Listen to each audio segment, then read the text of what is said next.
həqiqətən anısı olan, dünyasını dəyişib gedən müəllimlərimizin əziz xatirəsini bir dəqiqəlik sükutla yazır. Açılış üçün sözü məktəbimizin direktoru Əbdüləzovuna verir. Buyurun. Layihənin ərsəyə gətirilməsində iştirak edən digər müəllim kollektivimizə hamısına təşəkkür edirəm. Ayrı-ayrı çox sağ olun. Ümumiyyətlə, müəllim adı müqəddəs addır, şərəfli addır. Müəllim peşəsi şərəfli peşədir. Ötən gün Naxçıvan şəhər Babək rayon Zeynəddin kənd məktəbi təhsilin inkişafı və müəllimlərin ictimaiyyət içindəki rolunu vurğulamaq məqsədi ilə Müəllimlər Unudulmaz adlı tədbir keçirilib. Müəllimələr Unudulmaz tədbirinin əsas məqsədi müəllimələrin cəmiyyət içindəki dəyərini artırmaq, onların əməyini tanımaq və gənc nəsilə bu dəyərin aşılanmasıdır. Tədbir müəllimlərin işini, onların uşaqlara verdiyi bilik və tutumları, bu layihə müəllimlərin təhsildəki əhəmiyyətini, onların zəhmətini və gələcək nəslin formalaşmasındakı rolunu qeyd etmək məqsədini güdür.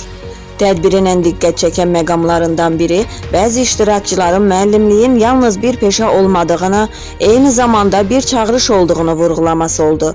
Onlar müəllimlərin cəmiyyətdəki rolu və məsuliyyətlərini qeyd edərək, nəticə etibarilə Müəllimlər Unudulmaz layihəsi tədbiri müəllimlərin cəmiyyətdəki rolunu ön plana çıxardaraq, onların əhəmiyyətini bir daha vurğuladı.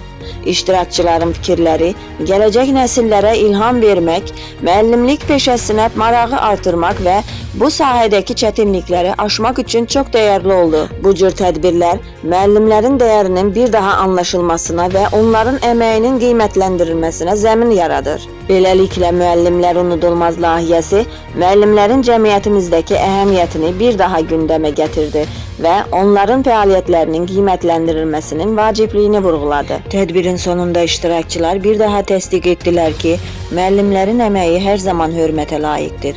Allahdan hər birinizə uzun ömür, can sağlığı və yeni uğurlar diləyir.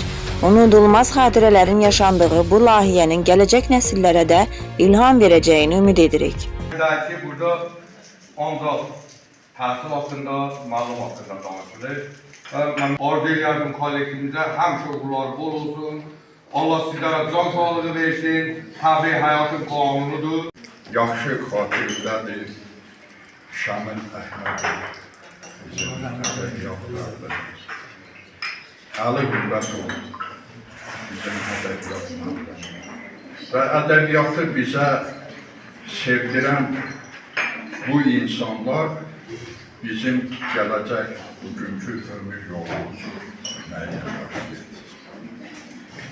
Və hər dəfə Sujeti hazırladı Fəxrəddin Qurbanov, Naxçıvan, səsləndirmədə Aygün Qərib qızı, Ağcabədi.